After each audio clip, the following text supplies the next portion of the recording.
Bonjour à tous et bienvenue sur Nyon Région Télévision pour votre rendez-vous sportif. Aujourd'hui, nous parlerons de stand-up paddle avec les championnats du monde qui auront lieu dans quelques jours avec Steve Fleury, mais également de hockey sur glace avec Dominique Poupert, membre du comité du HC Nyon. Mais tout d'abord, nous allons commencer par parler du petit tremblement de terre qui a eu lieu au Stade Nyonnais ce lundi soir. L'entraîneur Vittorio Bevilacqua a été limogé après seulement 3 journées de la pause hivernale, alors que son équipe est actuellement 4e de Promotion League. Le Tessinois paie le prix des récentes contre-performances de l'équipe, qui n'a su inscrire qu'un seul point lors des derniers 4 matchs à Colovray, mais aussi à cause du manque d'impact de son discours sur son groupe. En attendant de trouver un remplaçant, c'est Oscar Londonneau, responsable technique, et Stéphane Gay, membre du comité, qui assurent l'intérim et seront sur le banc au match en Valais ce dimanche à 16h face à Sion 2. Nous aurons bien sûr l'occasion d'en reparler dans notre émission la semaine prochaine puisque nous recevrons Stéphane Gay. C'est l'heure d'enfiler les patins et de vous élancer sur les patinoires locales. S'il faut encore attendre quelques jours avant l'ouverture de celle de Coppet et de Gland, celle de Nyon est déjà ouverte avec une offre revue à la hausse. Andrea Braslopo et Maïva Nikou sont allés faire un tour. Les adeptes de la glisse peuvent à nouveau profiter de la patinoire de Nyon. Depuis le 22 octobre, pour sa 9e ouverture, l'espace propose des nouvelles activités et des horaires étendus. Les nouveautés, il y en a plein. La première, c'est que c'est ouvert plus longtemps. C'est déjà ouvert là, depuis 12 jours, cette patinoire. Ça va durer jusqu'au 10 octobre. C'est pas vrai, 10 mars. Mais on aimerait bien prolonger encore, mais c'est super. Donc c'est ouvert plus longtemps, c'est ouvert tous les lundis. Et puis on a une école de... Je peux même pas en parler parce qu'on a une école de patinage artistique, mais c'est déjà complet. Comment on explique ce succès ? Bien, je ne me l'explique pas. Moi, je suis enchanté. Il y a 2 petites jeunes filles qui sont venues me voir là, au mois de juin qui m'ont dit on aimerait faire une école de patinage. Bienvenue. C'est super et visiblement, ça correspond à une attente. Pourquoi cette patinoire elle est importante pour la ville de Nyon ? C'est une infrastructure qui permet non seulement d'avoir un club de hockey pour les petits Nyonnais et enfants des environs, aussi dès cette année une école de patinage artistique, mais c'est aussi un lieu de sport pour tous et on est vraiment très friands au service des sports de développer le sport pour tous. Donc une activité pour les jeunes qui ne partent pas forcément en vacances, en week-end à ski. Ils peuvent venir gratuitement ici le soir, le week-end, pour patiner. C'est un ménage à 3 avec Antoine Desclos qui loue cette infrastructure, cette installation de patinoire. La ville de Nyon qui offre, qui paye pour que ça soit gratuit quelque part. Et puis le hockey club de Nyon qui a demandé de la ville pour exploiter, c'est un ménage à 3. Et puis s'ils reconduisent ça d'année en année, il faut croire que c'est bon pour tout le monde. Mais de votre côté, comment est-ce que vous défendez la patinoire ? Moi, je défends rien, on est venu me chercher, mais j'adore. C'est fantastique, j'ai la plus belle place. Puis ce qu'on voit derrière moi, c'est les meilleurs moments.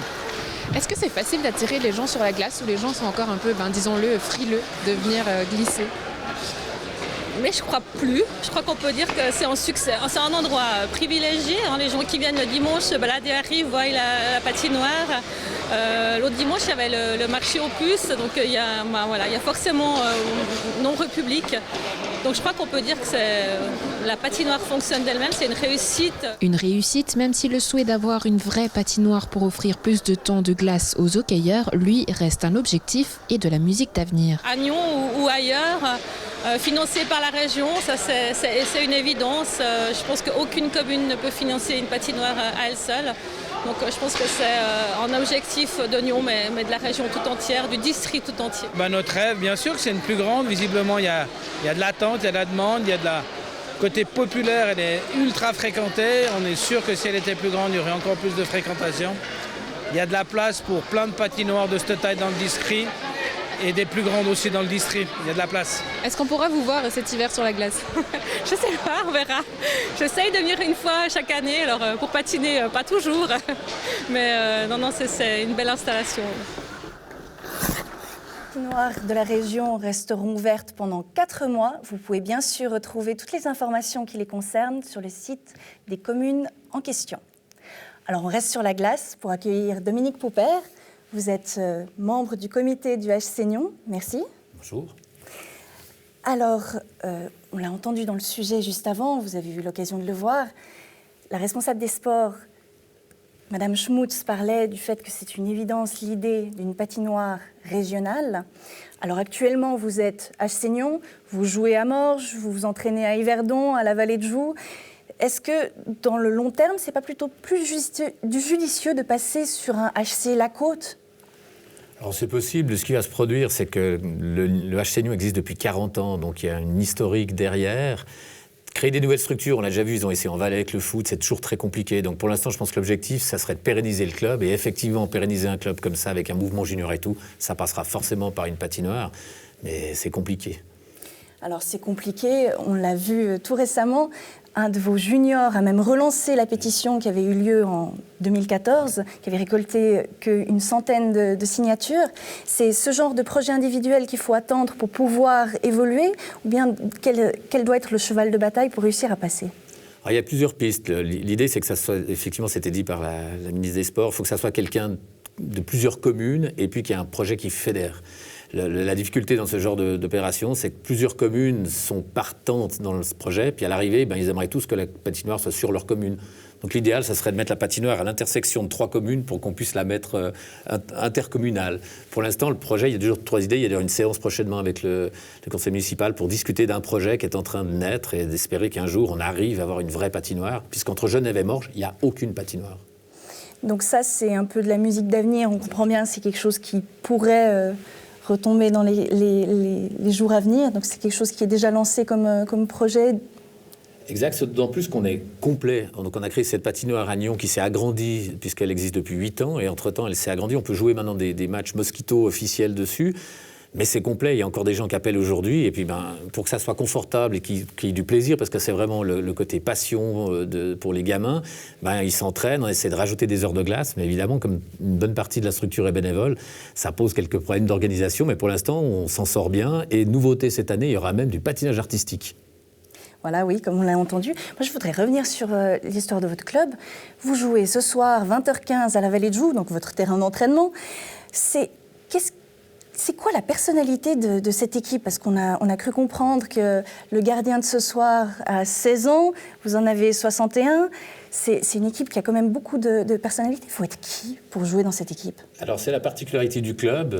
Au départ, c'est parti qu'une bande de copains. Si on revient très, très, très en arrière, le club a été fondé, comme j'ai dit, à 40 ans par un certain Daniel Rosla, qui est un petit peu connu dans la région. Et c'est lui qui a lancé cette histoire avec une mini patinoire gelée sur le terrain, etc. Puis aujourd'hui, il y a un vrai club qui a une vraie structure. C'est pour ça qu'on a pu prendre cette gestion de la patinoire en bas, notamment avec Stéphane Piton, qu'on a vu dans le reportage tout à l'heure. Et ça motive, et c'est vraiment une équipe de copains passionnés et qui a une bonne ambiance, même si en ce moment c'est un peu chaud parce qu'on a un petit problème technique, c'est que les joueurs vieillissent, logiquement, et le niveau de hockey monte. Donc on est en train d'être dans un ascenseur un peu dangereux, et c'est un petit peu compliqué. Et comme on perd nos joueurs, donc la patinoire de Nyon s'adresse aux jeunes et tout jeunes, et puis aux alentours de 13-14 ans, il n'y a plus de structure à Nyon. Donc du coup, certains, pour la première fois cette année, ils vont jouer à Morges. C'est la grande nouveauté. On a des joueurs qui sont partis sur Morges, mais c'est très compliqué. Donc l'idéal, ça serait d'arriver à boucher le trou. Et la seule solution, effectivement, c'est une grande patinoire, ça. Mais du coup, avec les soucis dont vous avez parlé, l'équipe vieillissante, le niveau de la Ligue qui augmente, qu'est-ce que vous avez concrètement comme objectif sportif cette saison ? Alors l'objectif saison, ça serait de faire les playoffs, puisqu'on a un groupe avec 9 équipes et les 8 premiers sont qualifiés, ce qui paraît relativement simple. Le seul souci qu'on a aujourd'hui dans la région, qui était plutôt un bon pour les autres, mais pas pour nous, c'est qu'il y a beaucoup de joueurs de première ligue qui sont fatigués, qui arrêtent de jouer, et ils trouvent rien de plus intelligent que d'aller jouer en 3e ligue. Et en hockey, il y a 2 ligues d'écart, c'est pas le même sport, donc ça va 10 fois trop vite, quoi. Alors c'est intéressant, c'est des matchs, c'est des challenges chaque fois, mais c'est compliqué. Et puis effectivement, on se trouve face à des équipes comme la Vallée, Fleurier, qui ont une première équipe. Et quand un joueur est en première équipe, il joue en 2e équipe, et forcément le niveau, il a explosé, quoi. Alors, moi, je vous remercie d'être venu sur le plateau. On va bien entendu encore suivre votre saison. On va vous souhaiter bonne chance pour ce soir. Et on aura l'occasion de retrouver votre mouvement junior dans une émission du 17 novembre. On prend le rendez-vous. On va passer au stand-up paddle. Et le stand-up paddle, c'est quoi ? C'est ça.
Voilà, donc nous retrouvons Steve Fleury.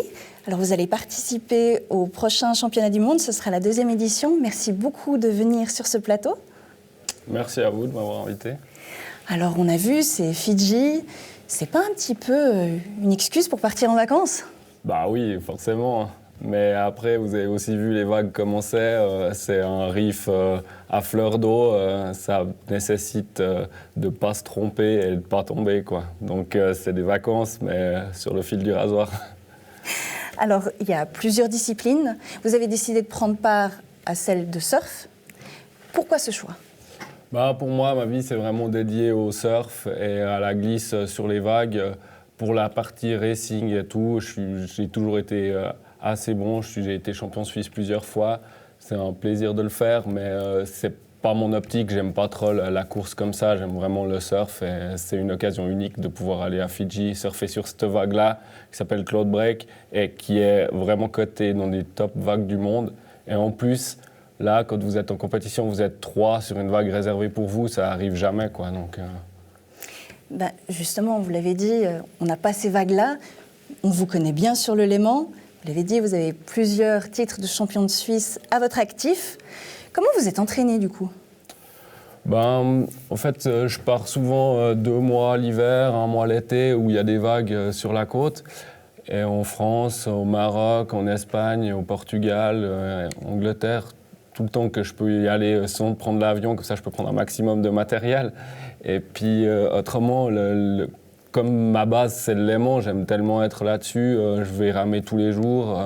Et quand il y a des conditions, des fois comme aujourd'hui il y a un peu de vent, et ben, on peut quand même aller s'amuser, glisser. Et, en fait, même si c'est tout petit et que ça a l'air d'être ridicule par rapport aux vagues et ailleurs, ça nous apprend d'autres choses, de plus de finesse et des choses comme ça, quoi. Et justement, vous avez parlé de matériel. On a appris que vous allez partir qu'avec une planche. Vous n'avez besoin pourtant que d'une pour surfer. Qu'est-ce que ça a comme impact? Bon, en fait, les planches, elles ont... C'est assez dur de dire, mais en fait, elles ont toutes un shape différent qui est typique aux vagues que vous allez prendre. Donc, sur une vague qui va jusqu'à 1 mètre, vous allez avoir une certaine planche d'une certaine longueur. Après, si la vague devient plus grosse, vous avez besoin de plus de longueur, mais quand même qu'elle soit étroite. Puis après, si la vague devient gigantesque, vous avez besoin de beaucoup de longueur. Et il faut prier pour que ce ne soit pas comme ça, parce que ce sera les championnats du monde, donc on sera obligé d'aller. Et les gens n'auront pas les bonnes planches, donc ce sera quand même un peu chaud, quoi. Steve Fleury, champion du monde, c'est réaliste ou utopique? Je ne sais pas, non, c'est utopique, mais on ne va pas pour ça quand on est basé sur le Léman. Autrement, j'habiterai ailleurs et je participerai à un championnat du monde en tant que Suisse et je ne saurais même pas qu'est-ce qu'on mange en Suisse, la couleur de la plaque d'immatriculation, voilà quoi. Non, j'y vais vraiment pour montrer qu'on peut vivre du stand-up en Suisse. Et puis on peut vraiment pousser pour que les jeunes ils puissent se dire aussi « Ah, bah, si j'ai un rêve dans la vie, c'est possible de le réaliser. » quoi. Même si ça paraît se dire « Ah, on est surfeur en Suisse. » Voilà quoi. Alors nous, on vous remercie et on vous souhaite surtout bonne chance pour ces championnats. On aura l'occasion de revoir les petits films que vous avez vus à l'instant diffusés pendant votre absence. Et on prend déjà rendez-vous avec vous pour vous retrouver sur le plateau pour que vous nous parliez de cette belle expérience. Merci. Alors, le tennis club de Nyon est connu pour son sérieux dans l'organisation, mais aussi pour la qualité de ses entraînements. Plus de 200 élèves par semaine s'y rendent pour apprendre le tennis. L'association des sociétés sportives nyonnaises vous montre cette école. Bois-Bougie, un mercredi après-midi. Les images témoignent de la vitalité de l'école de tennis de Nyon. Le menu est varié. Séance d'entraînement physique, technique de base, coup droit, revers, service. Les entraîneurs sont dynamiques et soucieux de faire progresser les jeunes en plaçant le jeu et le plaisir au premier plan. À la tête de l'école, Israël Pérez, un ancien joueur professionnel qui nous présente son programme. Nous avons environ 260 élèves aujourd'hui. Donc nous avons à partir de 5 ans et on reste ici jusqu'à l'âge de 20 ans. Si on fait la compétition, sinon ça va jusqu'à 18 ans. Bon, là, comme c'est la saison d'hiver qui va commencer, c'est pour ça que nous sommes là à l'intérieur.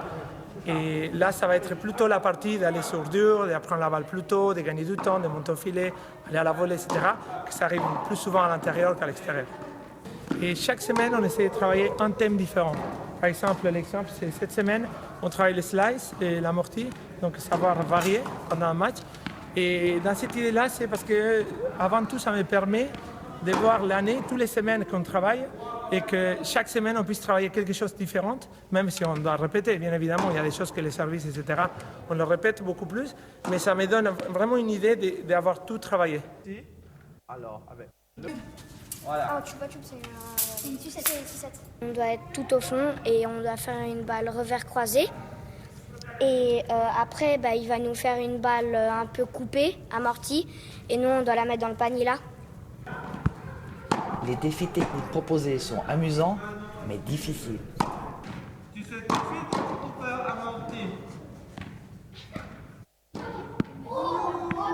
Parmi l'équipe des 7 entraîneurs, Indra Karma.